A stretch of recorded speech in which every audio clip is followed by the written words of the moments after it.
If you are planning to retire at 55 or 60, using the old rule of multiplying your yearly spending by 25, your math is probably short by close to $500,000. That 25 times rule comes from research built around a 30-year retirement, the kind you get when someone stops working at 65. Stop at 55 instead. And you are not planning for 30 years. You are planning for 40, maybe longer, and that single change breaks the whole formula. I have sat across from people who did everything right on paper. They hit their number, felt proud of it, and then watched 2 rough years in the market chip away, at a balance they thought was untouchable. That is the stake. Follow the standard 25 times rule, and you could be walking into retirement carrying a $500,000 shortfall, and you will not find out until you are already past the age where going back to work is an easy option. So today I am walking through 7 strategies built specifically for people in the 55 to 65 window, the ones already close enough to smell it. We will look at why your real target might be closer to 33 times your spending instead of 25, how to close what I call the super gap, and how to do it without handing the tax office a bigger bill than you need to. If you are in that stretch where retirement feels close, but the numbers still feel fuzzy, stick around. This is for you. The number that actually protects you is not 25 times your spending. It is closer to 33 times, and that gap is where most early retirement plans quietly fall apart, often years before anyone notices. Here is why. The 4% withdrawal rule was built for a person retiring at 65 and living another 30 years. Retire at 55, and you might need that money to last 40 years or more. Stretch the same portfolio over a longer runway, and the safe withdrawal rate drops from 4% to something closer to 3%, because there are simply more years for a bad stretch of markets to do damage. That is not a small tweak. Take someone spending $60,000 a year. The old rule says save $1,500,000 and you are set. The 3% version pushes that target to $1,980,000. That is an extra $480,000 that most online calculators never mention, sitting quietly between you and the number you thought was final. It works a bit like paying off a mortgage in reverse. Draw down too fast in the wrong years, and every withdrawal after that has to work harder, because there is less capital left doing the growing on your behalf. The portfolio never quite catches up to where it would have been. There is a reason this matters more in the first few years than at any other point in retirement. If markets drop early, you are forced to sell investments at a loss just to cover your living costs, and that early damage never fully heals, even once markets recover. A 20% drop in your first 2 years, layered on top of regular withdrawals, can permanently shrink what your portfolio produces for the rest of your life. Think of it as your identity protection line, the minimum balance that keeps you from ever having to consider going back to a desk at 72 because the numbers ran out early. It is not about being pessimistic. It is about building in room for the years you cannot predict. But here is something worth asking yourself before we go further. What if your real problem is not the size of your number at all, but what your monthly budget is quietly hiding inside it? Most people assume a shortfall like that means they need to earn more or save harder. Usually that is not the real issue. The real issue is lifestyle inflation hiding inside a budget that looks disciplined on the surface. Strategy 1 is a proper budget audit, and it is less comfortable than it sounds. High-income households often carry somewhere between $8,000 and $12,000 a year in what I would call unplanned upgrades. A few extra streaming subscriptions, premium fuel instead of standard, a nicer bottle of wine because you have earned it after a long week. None of that shows up as a single obvious expense. It shows up as 5 years added to your retirement date, one small upgrade at a time. It is the same instinct that makes you glance twice at a council rates notice, but wave through a $40 monthly upgrade without blinking. It is a quiet trade. You never feel poorer from any one of those choices, so nothing ever forces you to stop and reconsider. You just feel normal, like everyone else around you. That normal feeling is exactly what costs you 5 extra years at a desk, and it never shows up as a missed payment or a red number anywhere. Strategy 2 changes the shape of retirement itself. Instead of a hard stop where you work full-time on Friday and never again on Monday, coast fire means dropping down, maybe to 3 days a week, once your existing balance is on track to grow into what you need by 67 on its own. Take someone earning $140,000 working 5 days a week. Coasting back to 3 days might trim that income to $84,000. But if the super and other investments are already compounding toward the target, that trade barely dents the outcome. It just buys back 2 extra days a week for another decade. I used to think retirement was a light switch, on or off. I was wrong. For most of us, it works more like a dimmer switch.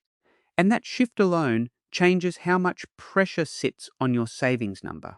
To give you a sense of the target, ASFA puts a comfortable lifestyle for a couple at around $77,375 a year. That is, the number the budget audit and the coast strategy are both working to protect, just from two different directions.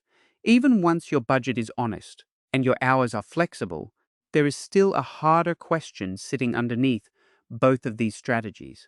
How do you actually get money out of super before the system says you are allowed to touch it? Strategy 3 is what is known as a transition to retirement approach, or TTR. While you are still working, you draw an income stream from super, taxed at a much lower rate inside the fund, while reducing how many hours you actually work. It lets you use the system's own tax treatment in your favor, instead of waiting until 60 to benefit from it. Take someone earning $120,000 a year who drops from 5 days to 4. That might cost $24,000 in lost wages. But drawing $20,000 back out of super as a TTR income stream, taxed far more gently than ordinary salary, barely shows up as a dent in the household budget. Strategy 4 is the bridge portfolio, the money held outside super that has to carry you through the years between when you stop working and when you can legally access your super at 60. This is the part most early retirement plans get wrong because they treat that bridge as an afterthought instead of its own project with its own risk level. History is not gentle here. Go back to 2008. People who retired around 2007 holding a bridge portfolio that was almost entirely shares watched that bridge collapse before they ever reached their super at 60. Share markets fell by close to half from their peak, and anyone leaning on that money for daily living expenses had no time to wait for a recovery that took years to arrive. It was not a savings problem. It was a sequencing problem. The wrong mix of assets meeting the wrong few years. There is a trade-off most people do not think about until it is too late. The more aggressively you invest that bridge money for growth, the more exposed you are if a downturn lands in your first few years without income. Play it too safe instead, and inflation quietly eats away at a bridge that needs to last 5, 6, sometimes 7 years. And the runway is longer than most people plan for anyway. Life expectancy keeps climbing. A 60-year-old man today can reasonably expect to live into his mid-80s, and a 60-year-old woman into her late 80s. That is not 10 years of retirement to plan for. It is closer to 30. So here is the real test. If your bridge broke halfway through, would the rest of your plan actually hold, or would you be back at a desk within a year? Picture a downturn landing early, taking 20% off the value of everything you hold outside super. Two very different things happen depending on who you are. One group panics. They stop drawing down entirely, freeze their spending far below what they actually need. Or worse, they consider going back to full-time work purely out of fear, even when the underlying plan was still sound, and the dip was always part of the plan. The other group already has a release valve built in, and that release valve is the Downsizer Contribution. If you are 55 or older and you sell the family home, you can move up to $300,000 of that sale straight into super without it touching your regular contribution caps at all. It is one of the few moves in the entire system that lets a large amount of money skip the usual limits. Think about a family home that sells for $900,000 after decades of mortgage repayments and renovations. Moving $300,000 of that into super is not shrinking your lifestyle. It is simply relocating money from one part of the system to a more protected one. That single decision does more than top up a balance. It can shift what counts toward the assets test for the age pension too. The family home itself is exempt from that test, but cash sitting in a bank account after a sale is not. Move it into super instead, structured the right way, and you protect access to a full pension for a couple with accessible assets under $499,000 as a homeowner, rather than accidentally tipping yourself into a reduced payment that quietly costs you thousands over a decade. None of this is really about the mechanics, though. Underneath the numbers, there is usually a quieter question people avoid asking themselves. Is it actually the money keeping you at your desk? Or is it something else? A sense of identity or usefulness that has nothing to do with your bank balance at all? That question matters more than any spreadsheet, and it is exactly where we are headed next. There is a pattern I have seen play out again and again.